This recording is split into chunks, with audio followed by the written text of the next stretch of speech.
Just as I was about to step into the restaurant, a sudden voice stopped me in my tracks. Are you the reserved guest? I have something to confirm with you. Could you spare a moment? Turning, I saw a woman in a chef's uniform. Her face tight with tension, eyes flicking toward me as if something important hung on my answer. I paused, unsure what could need confirmation. Was it about the menu, the ingredients, or something else? As she spoke, her words landed like a thunderbolt, and I felt my face grow pale. My chest tightening in shock. My name is Emily Thompson. I am 31 years old, working in the advertising industry. My life revolves around creating compelling campaigns, planning every detail, and striving to make ideas shine. It is challenging work, filled with deadlines and pressure, but also deeply rewarding when a project succeeds. My husband, John, is a year older than me. We met at work, bonded over projects, and after a year of dating, we married. Living together as a dual-income household, we share chores and responsibilities equally, managing our lives with careful coordination and understanding. When John and I first crossed paths, our interactions were strictly professional. Emails, meetings, collaborative projects, it was all business. But gradually we started talking beyond work, sharing small personal stories, discovering mutual hobbies and values. I noticed myself thinking of him more often, laughing at his jokes, and caring about his thoughts. As our final collaborative project neared completion, a quiet fear settled in. If I didn't act, I might lose the chance to see him so often. So, with a nervous heart, I confessed my feelings. I had dated before but had never admitted my heart to anyone. He accepted me, and that was the start of a beautiful journey together. A year later, he proposed, and we tied the knot. Before marrying, John had shared his past. He had been married for a year without children, and the marriage ended mutually due to differing values.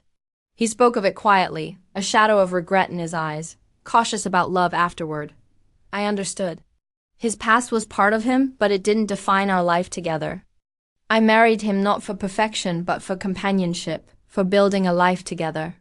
Accepting his divorce came naturally because what mattered most was the love and partnership we shared. Our married life has been gentle, steady, and happier than I imagined. We moved into an apartment near our workplaces, and John's parents live nearby. Our relationship with them has been warm and supportive. Weekdays are busy, leaving little time for long conversations, but we treasure weekends. We cook together, experiment with recipes, and laugh when dishes don't turn out perfectly. Dining out, however, is a constant worry for me because of my allergy to fruits from the Rosacea family. Even a small touch can make my skin swell, red, and itchy. And sometimes eating the wrong fruit could be dangerous. My allergy developed unexpectedly in adulthood. I remember the day vividly. I ate strawberries, my mouth swollen, my throat tight, and breathing difficult. Fruits I had loved suddenly became forbidden. Hospital tests confirmed my fears. Apples, pears, peaches, and all other Rosacea fruits were off limits. It was devastating. Since then, eating out has always brought a mix of anxiety and caution. Even meals at home require careful ingredient checks. I apologize constantly when dining with John, yet I cannot feel relaxed unless I'm certain the food is safe. Despite the stress, cooking together has become a joyful routine. A way to share meals safely and savor the simple pleasure of eating. John's parents have been remarkably understanding, especially my mother-in-law who knows the burden of allergies firsthand. Her father had a severe wheat allergy, and she has always been attentive to how dangerous even small mistakes can be. She researches my allergy, checks ingredients, and ensures meals are safe, whether at her home or dining out. Her words always touch me deeply. You shouldn't have to be scared during meals. I'll make sure everything is safe for you. I've grown close to her, sharing moments outside our homes, feeling welcomed as part of the family, supported and cared for in ways that make life lighter. One day, a project I proposed at work succeeded, earning me a promotion. Excited, I shared the news with my family. They were thrilled, especially my mother-in-law who wanted to celebrate with me. Let's go to an upscale restaurant, she suggested, her excitement shining in her eyes. My heart leapt, but I hesitated. The restaurant, located in a luxurious hotel, had been a dream destination of mine since student days. Yet it was upscale, extravagant, and often used fruits I could not eat. The risk of an allergic reaction, the thought of causing inconvenience to staff made me anxious. She insisted warmly, "You don't have to hold back. This is a celebration, let me treat you." Her genuine happiness and thoughtfulness melted my reservation slightly. I remembered the restaurant's fruit tarts, which I had longed to try before my allergy developed. The temptation was strong, yet fear held me back. Even dishes without fruits might be prepared in ways that could trigger a reaction. Each visit to a restaurant had always required informing them of my restrictions, a process that left me feeling guilty for the inconvenience. Despite my worries, she reassured me, explaining that she had a personal connection at the restaurant and they would take care of every detail. Her confidence gave me the courage to agree. When I told John, he was surprised at his mother's connections but supportive. He reminded me gently, "It's your promotion celebration. Enjoy yourself." Feeling both excitement and nervous anticipation, I took a half day off from work. I dressed carefully, choosing a formal outfit, paying attention to details that normally wouldn't matter.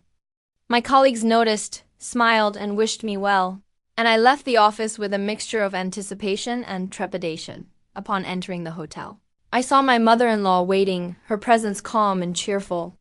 Together, we walked toward the restaurant. On the first floor, our reservation confirmed, the staff prepared, and the day full of possibilities and careful precautions, just as it always had been when she considered my needs. Together, we headed to the restaurant on the first floor, where our reservation said we were promptly escorted to Irritable. Our reservation was set for 1 p.m., but due to the bustling lunchtime crowd at the popular high-end restaurant, we were informed that the serving might be a bit delayed. Understanding the situation, I decided to order just drinks for the time being and wait patiently, having already finished work and encouraged by my mother-in-law. I ordered champagne. We enjoyed our conversation while eagerly awaiting our meal as I savored the effects of the alcohol and anticipated the dining experience I had longed for. I was in high spirits. The dishes at the neighboring tables looked delicious, and I was eagerly awaiting our own meal. Suddenly, my phone rang from inside my bag, and realizing I hadn't turned it off during our meal, I tried toslance it, seeing the incoming call was from work. I immediately sobered up, worried that there might be a problem. Accessing myself from my mother-in-law, stepped out of the restaurant to Takith call, ensuring privacy in case of sensitive information. The call was regarding a document I had submitted earlier that day, and my colleague urgently needed clarification. Relieved that it wasn't due to an error on my part, I answered their questions and wrapped up the call in about 5 minutes. As I was about to turn off my phone to return and enjoy my meal, an unfamiliar woman dressed as a chef from the restaurant's kitchen approached me. "Excuse me, you're the customer who made a reservation for today's meal at the restaurant, right?" With a concerned expression, she urgently told me to leave the hotel immediately, stating that it was dangerous to go back to the restaurant, suspicious of her intense demeanor. I sought clarifications. I grasped the situation. I felt the blood drain from my face. I quickly hopped into a taxi waiting in front of the hotel and headed home that evening. Mother-in-law called, furious about me leaving her at the hotel and returning home without saying anything, causing embarrassment. "You had everything set up to celebrate, and you just leave without a word. Don't you know basic manners? What kind of upbringing did you have?" She was angry in a way I had never seen from my mother-in-law before, and she started to liberate me. I had always thought of my mother-in-law as a kind and gentle person, but there was no trace of that kindness now. I couldn't fathom the transformation in my mother-in-law. I have believed that fecund and caring mother-in-law I had known would be upset if I left without saying anything, but she would also be concerned about whether something had happened to me. However, she was furious, lying with such intensity that I began to question the rumors circulating about her remaining silent. I endured reverberating, which extended even to complaints about my parents and how they raised me. "You've been silent this whole time, don't you realize? You've done something wrong. You're not fit to be my son's wife," she yelled after a long tirade. She finally seemed to calm down a bit. That's when I quietly posed a question to her. "You told me that you informed the restaurant about me allergies when you made the reservation, Toady, and I could relax, right, but restaurant wasn't aware of me allergies, so what happened?" "In fact, the meal today had ingredients that I'm Allergic to not only in the dessert but also in the main courses. The allergenous ingredients were used in marinades and sauces which weren't apparent from just looking. The woman who approached me earlier had taken the reservation cow from my mother-in-law and said that no mention of my allergies had been made. However, she noticed the allergy badge on me bag and came to check, just in case. Asked chef responsible for our meal that day. She immediately noticed the inclusion of allergenic ingredients. If she hadn't informed me, I would have unknowingly consumed the food with allergens, resulting in a severe allergic reaction. Initially, I doubted that my mother-in-law would purposely make me consume allergens, but considering the woman took time out of her busy schedule to inform me, I quickly believed her. Furthermore, this woman knew about my mother-in-law's true nature and deduced me situation. She advised me to leave immediately and ensure I went somewhere my mother-in-law would follow. The reason she knew my mother-in-law was that she was my husband's ex-wife, now working under her maiden name, Kate Young. Seeing with my mother-in-law, she realized I was the new wife and decided to help me out. She assumed I was the new wife because she believed that my mother-in-law wouldn't have female friends, especially someone of a similar age. After getting married to my husband, the ex-wife had lived with his parents and was subjected to significant restraint by my mother-in-law before they married.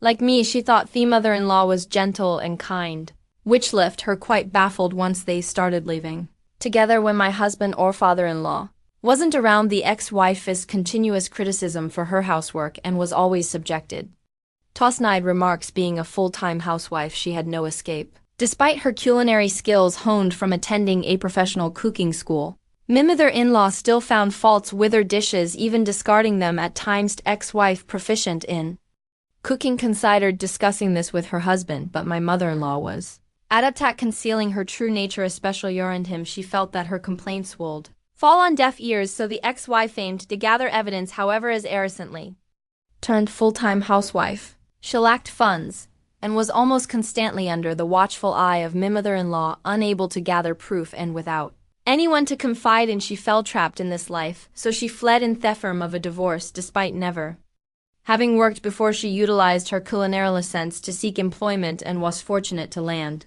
a job at their restaurant, working diligently over time. As memories of her mistreatment faded and she began to enjoy her work, after a few years she matured into a full-fledged chef. For some reason, my mother-in-law discovered that she worked there and started frequenting their restaurant. Upon realizing Herrick's daughter-in-law was there, she discreetly threatened her for discounts while the ex-wife declined.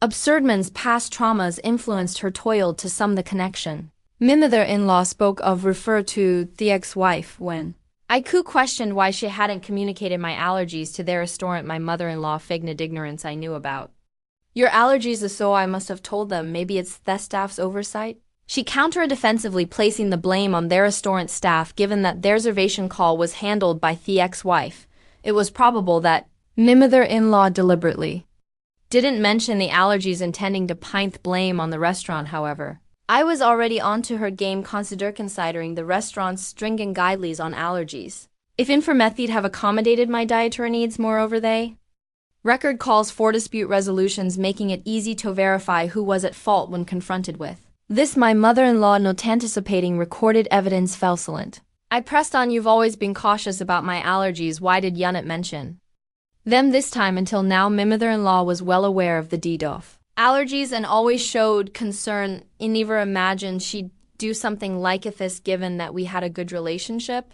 Until now, I was curious why she acted this way and sought an explanation. I was shocked by her behavior, but more than that, I was baffled about why she would act in such a manner. After a brief silence, she defiantly shouted, "I despise you, Yao Chaimi. You deserve some pain." She admitted to being envious since I received praise at work and was more liked in the neighborhood than her. Arrogantly, she claimed that even if I spoke out, no one would believe me. If it weren't for this incident, I wouldn't have believed she was capable of such actions. Thus, I had collected evidence to reveal her true nature and confronted her with it. Everyone present had heard her berate me and her intentions to purposely expose me to allergens. In fact, after leaving the restaurant, immediately went to my parents' house and John joined us. I had informed Thema of the situation and we were discussing her next steps when she called, so I swiftly switched the call to speaker and started Recording it for evidence as air salt, we had her incriminating stance on tape. She was taken aback by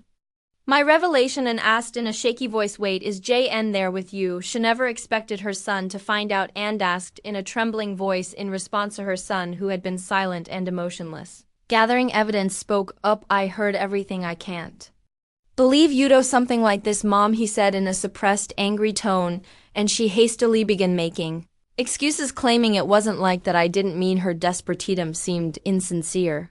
Especially after her earlier outburst, his anger was evident as he shouted not only towards Kate but also towards Emily, "I don't even want to think of you as my mother anymore." We cutting ties, given that true nature of the mother he had trusted. John was beyond furious. He declared his estrangement from her, ignoring her crease. Furthermore, my parents said they would sue her for attempted murder, and John cut off the call, disregarding her voice. Later, when John informed his father of Booth incident, he was furious and suggested divorce, eventually throwing her out of the house with no relatives to rely on, no income, and being a housewife she clung desperately, pleading and crying. Her husband, feeling a final bit of pity, put her in a basic apartment, paying the first month's rent, and told her to find work so she could support herself. However, having been a housewife, she seemed to lack the drive to work and clung to both John and me. She barged into her house demanding money, but we drove her away, telling her to earn it herself. John, who was extremely stern, ensured she wouldn't approach our house again. Latter rumors suggested she started working at a nearby supermarket, but seemed quite disheveled. Given her nasty attitude, she had no one to rely on and seemed to be struggling on her own. I hope she continues to work hard, both for her own expenses and to pay us the compensation. I want her to stay out of our lavasas for why she did what she did. It seems she was jealous of me and wanted to see me suffer. Jay's ex-wife had moved in after graduating from a vocational school and become a housewife. She was submissive by her mother-in-law and had a quiet nature due to her unpleasant character, which made her disliked by women and her enjoyment in bullying those weaker than herself. She used to take out her stress in Jay's ex-wife. However, I am independent, touring and getting promotions. I had a higher social status than her and was well regarded in our neighborhood. Initially, she liked me, thinking I was a competent daughter-in-law, but she gradually grew jealous, being unable to bully me.